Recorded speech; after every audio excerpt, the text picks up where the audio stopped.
Ahoy Rum Explorers, I'm Nia and we just got to A1710.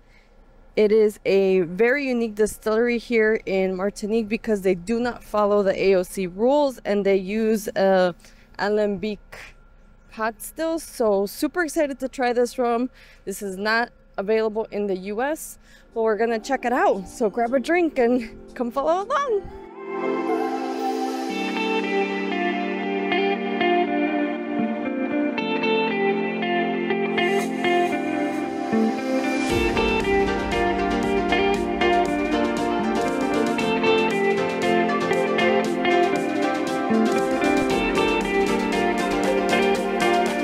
Welcome to all of you to the distillery and to Martinique as a whole, because it's a great island, maybe the best in the Caribbean. But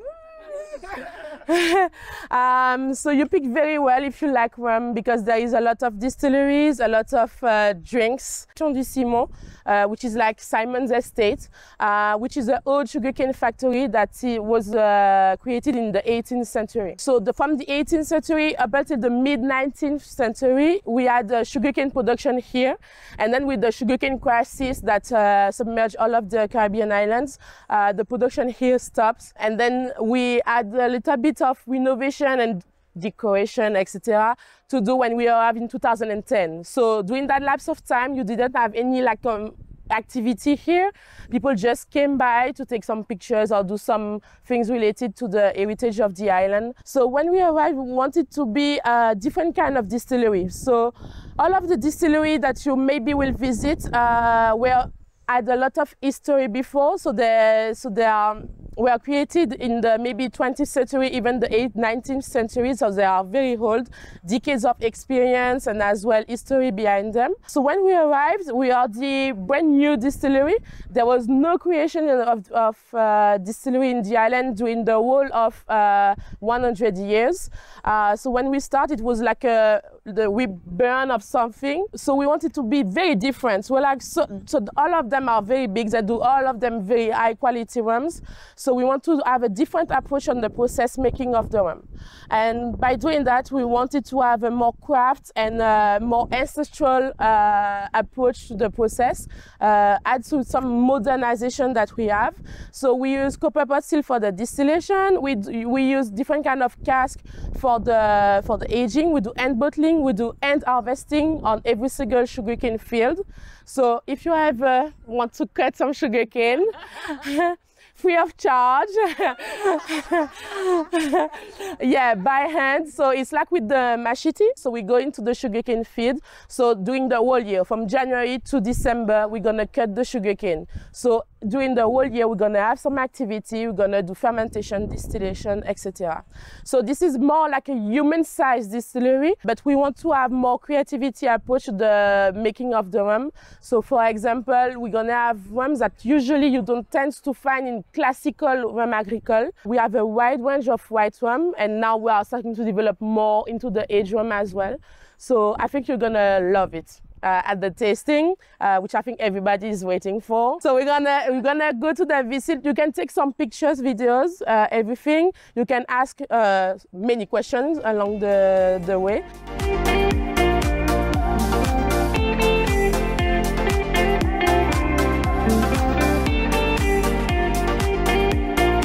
So as you see, we have the juice, the sugarcane juice that just came in, and we are gonna pump them into the inox tanks that are here. We're gonna take a sample, see different kind of levels, acidity, pH, and sugar level as well, to know exactly how much of yeast and water we're gonna have to add to the sugarcane juice to start the fermentation. So we do not do here indigenous fermentation. We actually add our own different selected yeast before. In the Caribbean, I think you already know, but most of the time the fermentation lasts 48 hours with a maximum of 72 hours. Here at the distillery, we have a different kind of approach. So up here you can see the valves. They have water coming into them. So the inox tanks are double-sided, and we have hot water that is always around the sugarcane, the fermentation, sorry. That helps us doing very long fermentation. So we do a minimum of 5 days up to 9, 11 days of fermentation on the sugarcane juice, which is very different when you do rum agricole, because usually it's a little bit difficult to control the juice. We manage easily here. So the very long fermentation is going to help us have a very wide aromatic profile on the wine cane, and as well go a bit up on the the alcohol content. So the wine cane, we have a different process from the other distillery in the island and in rum agricole in general. So after the fermentation, as you know, we have the wine cane. We're gonna pump them back into the pot stills. So here you have 2 different pot stills. This is the first one. Her name is Aline. And then you have the second one, and she's Alice. So we have 2 master distillers, so one for each. So all of them are in full copper. And as you can tell, they are hybrid with mini column still. So this column still is 7 plates that is originated from the Armagnac region in France. And this one is as well as 7 plates from Spain, sorry. So when we put our wine cane, we put them here.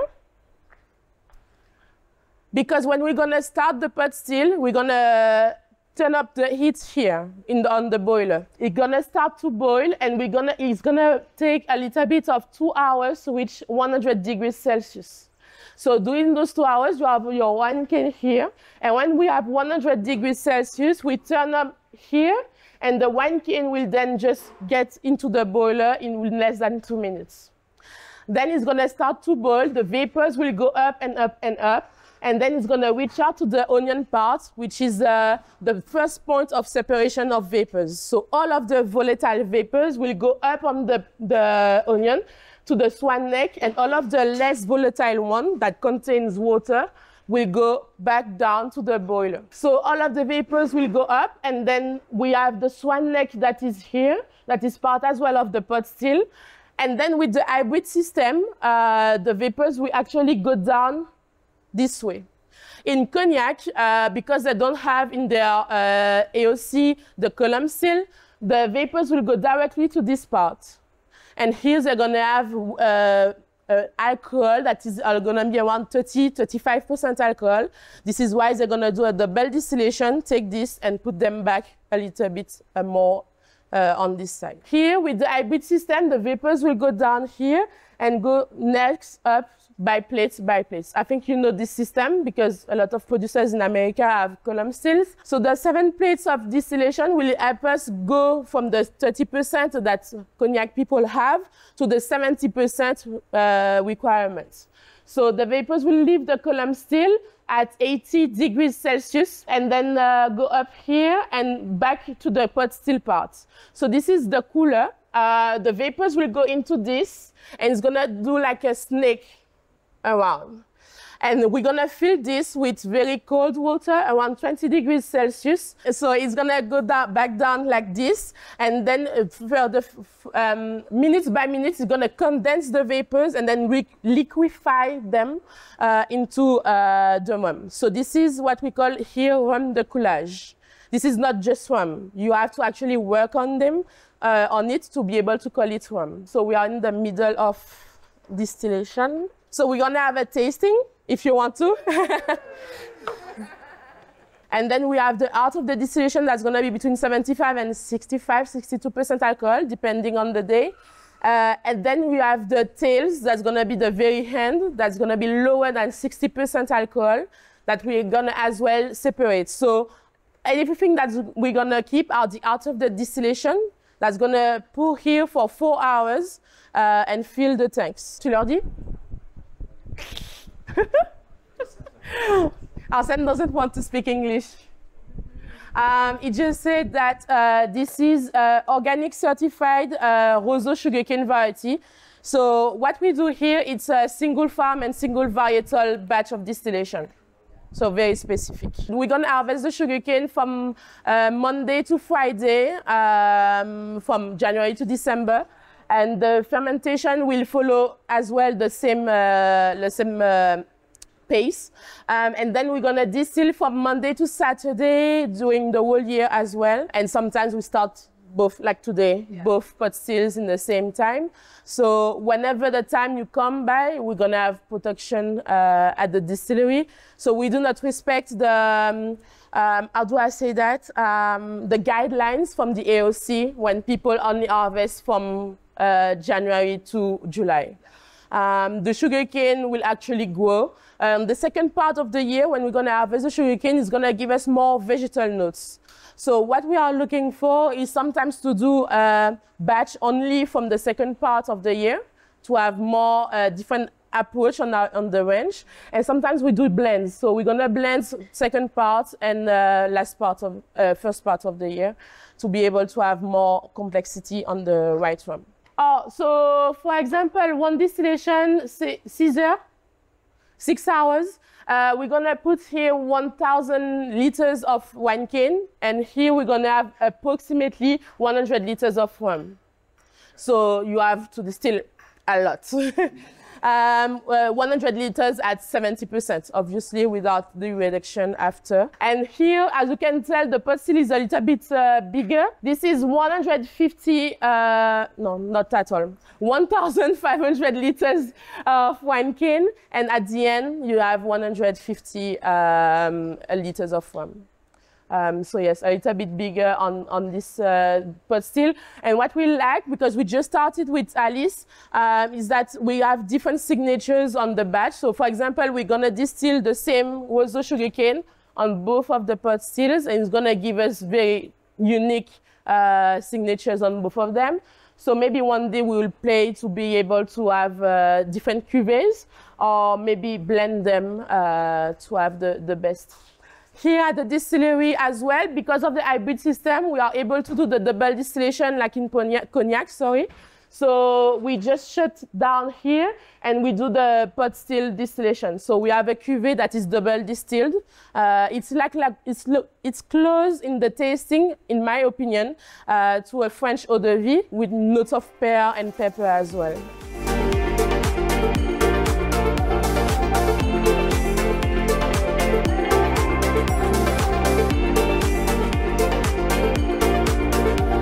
So here we're gonna do the post-distillation work. You have here inox tanks again. This is here on this part, I think it's more for the storage and the resting period on rum. So we do 3 months of resting minimum on each of the rums that we just distilled. And after those resting period, we're gonna have the part when we decide if we're gonna do either white rum or aged rum. So the master blender, Cedric, is gonna come here and he's gonna say, well, if I want to do white rum, we're gonna start the reduction process. Here we do very slow and progressive reduction. So we're gonna add demineralized water into the tanks to get down the percentage of alcohol. From 70% of alcohol to 66, to 66, 64, 62, 60. Every 2 weeks, we're gonna little bit by little bit decrease the level of alcohol. So it's gonna take an extra 4 months sometimes to the process of reduction of white rum. After that, when he has the final tasting, he say, well, my rum, is ready to go. I'm gonna stop the reduction, and then he's gonna put them into the bottling. So we're gonna start the release of the white rum. Here, you need to understand that we work as a distillery as a batch. So every batch is related to one plantation. So, for example, on this inox tanks, you have, for example, the batch of roseau from François, the town. On this batch, you have crystalline from Vauquelin. On this batch, you have everything is per plantation, per farm. And after that, the master blender will say, well, I want to do a single farm or a single varietal, so I'm going to use only this one. Or sometimes you say, I want to have more of a standard, more complex white rum, so I'm going to blend different kind of tanks to do that. So the blending process part on this side. So this is for the white rum. On the aged rum, it's gonna be a little bit different. We're gonna do reduction from 70% to almost 60% alcohol. And at that part, we're gonna put the rum directly into the barrels. We have French and American oak here. You have new French and ex-cognac barrels and new American and ex-bourbon barrels. We have as well hybrid system when we have both French and American oak in the same cask. We have as well some finish. So, for example, we are working on limited edition, ex-Porto, ex-Chenin Blanc cask as well. I don't have all the specificities of all of them, but there are many different kind of blends on aging process happening. On some of the barrels, you have double distilled, like in cognac in terms of aging. You have organic certified, you have single varietal as well. So blue sugarcane varieties will be in the barrels, as well as I think red sugarcane and black sugarcane variety.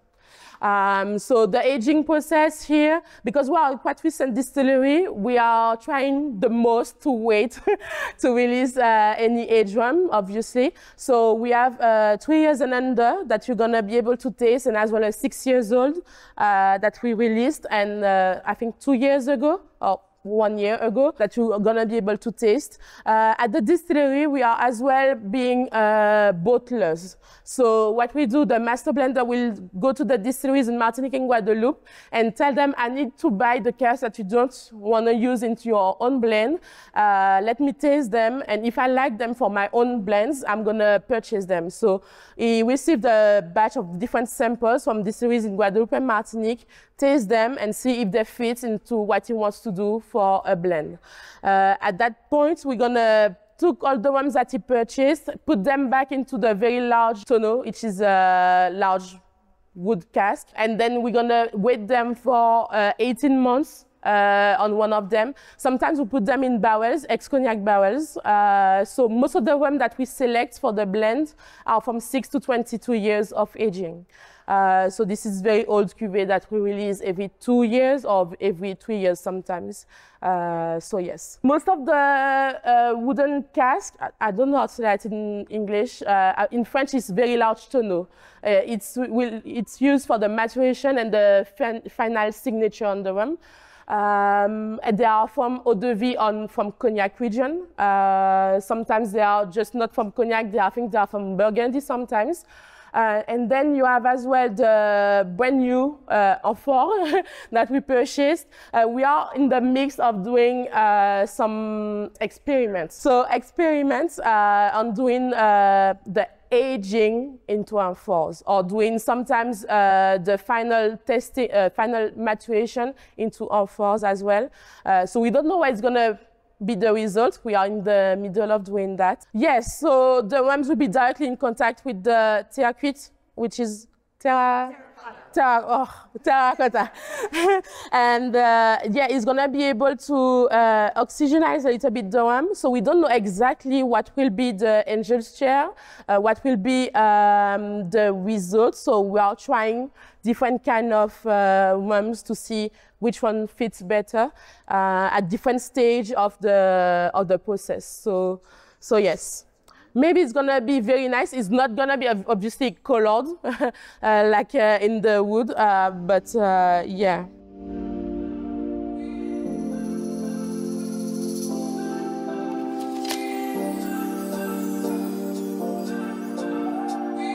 So you can move if you don't see very clearly. You can go around the table as well.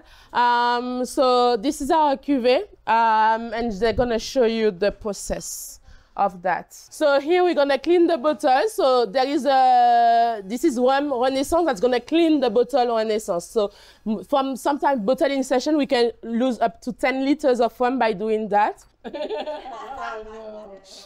it's better than water coming in.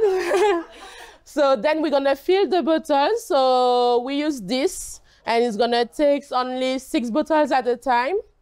And it's gonna stop at 70 centiliters. Then we're gonna put caps on the bottles. So each of them is by hand. So they have to do like thousands of them. So this is cork. Yes, so the labeling is done by Hina. She's putting on the neck of the bottles for the specific packaging. So as well, you have to be very precise for it to be straight, and as well not too low on the bottles. And then we're gonna seal them with this. And this is the bottles. Then we're gonna put a little bit back labels on some of them. And then we put them here. Because this is by number, they're gonna put the bottles by number as well in the boxes.